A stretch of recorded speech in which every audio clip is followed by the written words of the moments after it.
श्रोतेहो नमस्कार. वृत्तविशेष कार्यक्रमात आपलं स्वागत. श्रोतेहो, मानवी शरीरातल्या प्रत्येक अवयवाचं विशिष्ट कार्य असतं. यापैकी एक महत्त्वाचा अवयव म्हणजे लिव्हर, म्हणजेच यकृत. यकृताचं काम बिघडलं तर अनेक आजार मानवी शरीरात कायमचं घर करून राहू शकतात. लोकांना सुदृढ यकृताचं महत्त्व कळावं आणि यकृताच्या गंभीर आजारांपासून स्वतःचं संरक्षण करता यावं, यासाठी दरवर्षी 19 एप्रिल रोजी जागतिक यकृत दिन साजरा केला जातो. या दिवशी लोकांना निरोगी जीवनशैली स्वीकारण्यासाठी प्रोत्साहन दिलं जातं. आजच्या जागतिक यकृत दिनाच्या पार्श्वभूमीवर यकृताचं कार्य आणि त्याची काळजी कशी घ्यावी, याविषयी आपण तज्ज्ञांकडून माहिती घेऊया. श्रोतेहो, शरीर निरोगी ठेवण्यासाठी यकृताची महत्त्वाची भूमिका आहे. कफ, आम्ल, पित्त याचं प्रमाण बिघडलं तर सर्वात पहिल्यांदा त्याचा परिणाम यकृतावर दिसायला लागतो. त्वचा रोग, बद्धकोष्ठता, कावीळ यासारखे रोग यकृताच्या आजारामुळे होऊ शकतात. त्यामुळेच यकृताच्या आरोग्याकडे दुर्लक्ष करून चालणार नाही. यंदाच्या यकृत दिनाचं घोषवाक्य आहे, अन्न हेच औषध. निरोगी आरोग्यासाठी यकृताची भूमिका नेमकी काय आहे, याविषयी अधिक माहिती देत आहेत डॉक्टर दिलीप भोसले. आज आपण जागतिक यकृत दिन म्हणजेच वर्ल्ड लिव्हर डे या विषयावर काही महत्त्वाची गोष्टी जाणून घेणार आहोत. म्हणजे हा का साजरा करावा?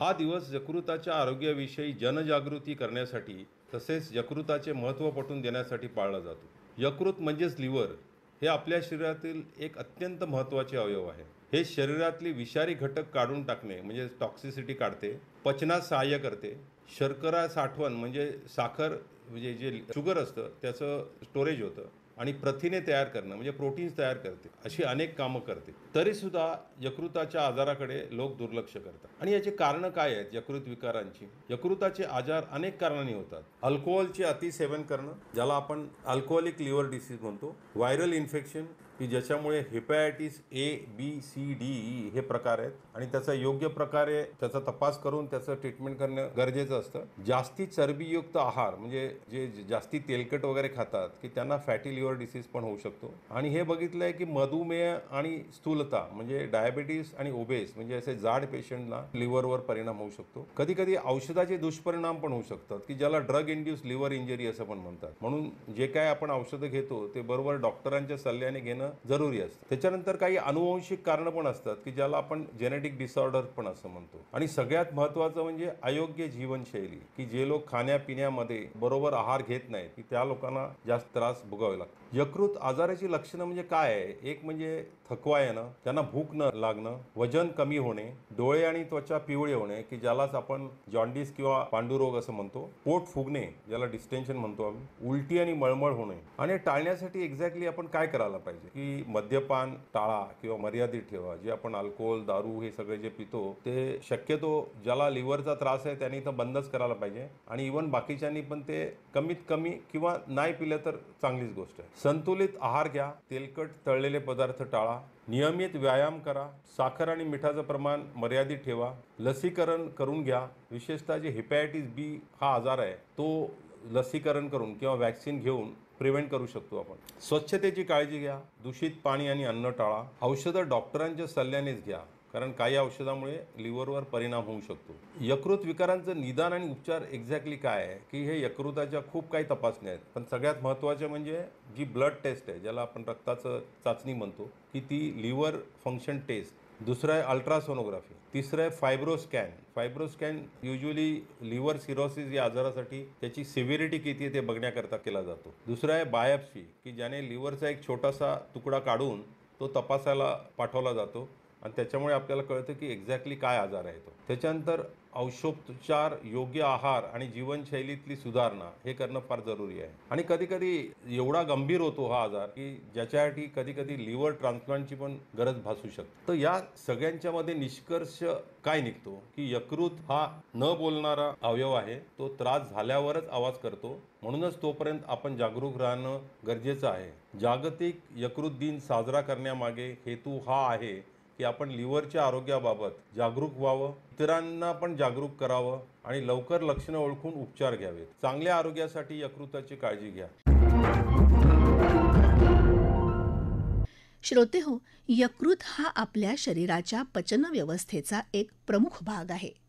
आपण जे खातो किंवा पितो त्याचा यकृतावर परिणाम होतो. यकृताचं आरोग्य राखण्यासाठी निरोगी जीवनशैली आणि आहारविषयक योग्य सवयींचं पालन करणं आवश्यक आहे. वैद्यकीय तपासण्यांमधून अनेकदा फॅटी लिव्हरचं निदान होतं. अलीकडे महिलांमध्ये देखील यकृताच्या आजारांचं प्रमाण वाढताना दिसत आहे. याबाबतची कारणं आणि उपचार याविषयी डॉक्टर दिलीप भोसले यांनी मार्गदर्शन केलं. यकृताच्या आजाराकडे आपलं लक्ष फार उशिरा जातं, विशेषतः महिलांमध्ये, कारण अनेकदा लक्षणं सूक्ष्म असतात किंवा इतर त्रासांमध्ये मिसळून जातात. चला तर बघूया स्त्रियांमध्ये कोणते यकृत विकार अधिक प्रमाणात दिसून येतात. पहिला म्हणजे पित्ताशयाचे दगड म्हणजे गॉल स्टोन्स. महिलांमध्ये विशेषतः वंध्यत्व, गर्भधारणा, हार्मोनल थेरपी आणि जास्त वजन यामुळे पित्तद्रव्य दाट होणं आणि त्यातून त्याचे स्टोन्स, गॉल स्टोन्स तयार होणे. आणि हे जे गॉल स्टोन्स असतात ते यकृतातून पचनासाठी येणाऱ्या पित्त मार्गात अडथळा पण निर्माण करू शकतात आणि ज्याच्यामुळे जॉन्डिस पण होऊ शकतो. त्यामुळे पोटात उजव्या बाजूला तीव्र वेदना, उलटी, अपचन, कधीकधी ताप येणं असे त्रास जेव्हा होतात तेव्हा त्याची सोनोग्राफी करून माहिती करून घेणं जरुरी आहे की गॉल स्टोन्स आहेत का. दुसरा आजार आहे फॅटी लिव्हर, ज्याला आम्ही non alcoholic fatty liver disease, की दारू न पितासुद्धा लिव्हरमध्ये चरबीचं प्रमाण वाढून लिव्हरचा जो आजार होतो त्याला फॅटी लिव्हर डिसीज असं म्हणतात. हा विकार हल्ली तरुण स्त्रियांमध्ये सुद्धा दिसून येतो. यामध्ये यकृतात चरबी जमा होणे आणि हळूहळू यकृत खराब होणे हे विशेषतः या स्त्रियांमध्ये दिसतं, ज्या लठ्ठ आहेत, व्यायाम करत नाहीत, जास्त साखरयुक्त आणि तेलकट अन्न खातात किंवा ज्यांना डायबिटीस आहे. तिसरा आजार आहे ऑटो इम्युन हिपॅटायटिस. ही एक अशी स्थिती आहे की ज्यात शरीरातली रोगप्रतिकारक शक्ती यकृतावर हल्ला करते आणि हे पुरुषांपेक्षा महिलांमध्ये 70% अधिक प्रमाणात दिसतं. आणि याची लक्षणं काय आहेत की थकवा येणं, त्वचेला पिवळसरपणा ज्याला जॉन्डिस असं म्हणतो, सांधेदुखी, आणि हे दीर्घकालीन आजार असून लवकरच निदान नाही झालं तर औषधाद्वारे नियंत्रित ठेवता येत. चौथा आजार आहे प्रेग्नन्सीशी संबंधित यकृताचे विकार. गर्भधारणेदरम्यान काही विशेष यकृत विकार उद्भवतात आणि त्याच्यामध्ये इंट्राहिपॅटिक कोलिस्टॅसिस ऑफ प्रेग्नन्सी ज्याला ICP असं म्हणतात. याच्यामध्ये पित्त रक्तात साचलं जातं आणि अंगाला प्रचंड खाज सुटते आणि हे बाळासाठी धोकादायक असू शकतं. त्याच्यानंतर हेल्प सिंड्रोम, HELLP सिंड्रोम याला असं म्हणतात. हा एक गंभीर आजार आहे ज्यामध्ये लिव्हर डॅमेज होतं आणि प्लेटलेट्स कमी होतात आणि गर्भवती महिलेला अचानक त्रास होतो. Acute fatty liver of pregnancy हा अतिशय धोकादायक अवस्था आहे ज्याच्यामध्ये यकृत कार्य अचानक बिघडतं आणि त्वरित उपचार न मिळाल्यास बाळ आणि आई दोघांचे प्राण धोक्यात येऊ शकतात. औषधं आणि सप्लिमेंट्सचा चुकीचा वापर म्हणजे आजकाल सौंदर्यासाठी, त्वचेसाठी, वजन कमी करण्यासाठी अनेक वेगवेगळ्या औषधांचा वापर करतात. पण काही औषधं विशेषतः हर्बल किंवा आयुर्वेदिक म्हटलेली सप्लिमेंट्स यकृताला हानी पोचू शकतात. त्यामुळे डॉक्टरांचा सल्ला न घेता काही घेणं टाळावं. आणि या यकृत विकारांची लक्षणं काय आहे की सतत थकवा येणं, कमजोरी होणे, अपचन किंवा पोटात गडबड होणं, भूक न लागणं, त्वचा किंवा डोळे पिवळे होणे की ज्याला आपण जॉन्डिस असं म्हणतो, अंगाला खाज येणे, पोट फुगणे, वजन अनपेक्षितपणे वाढणे किंवा घटणे. आणि यकृत निरोगी ठेवण्यासाठी काही सोप्या टिप्स मी तुम्हाला सांगतो की संतुलित आणि पोषणमूल्य असलेला आहार घ्या, नियमित व्यायाम करा, पाणी भरपूर प्या, मद्यपान आणि धूम्रपान टाळा, अनावश्यक औषध घेणं बंद करा, वजन नियंत्रित ठेवा, वेळोवेळी ब्लड टेस्ट आणि सोनोग्राफीसारख्या तपासण्या करून घ्या. शेवटी एवढंच सांगतो की स्त्री ही घराचा आधारस्तंभ असते. तिचे आरोग्य चांगले असेल तर संपूर्ण कुटुंब निरोगी राहू शकतं. यकृताच्या आजाराकडे दुर्लक्ष न करता लक्षणं ओळखून योग्य वेळी तपासणी आणि उपचार करावेत. सुरक्षित यकृत सुखी स्त्री हीच आपल्या आरोग्याची खरी गुरुकिल्ली आहे. श्रोतेहो, मानवाच्या शरीरात मेंदूनंतर यकृत हा अत्यंत महत्त्वाचा अवयव समजला जातो.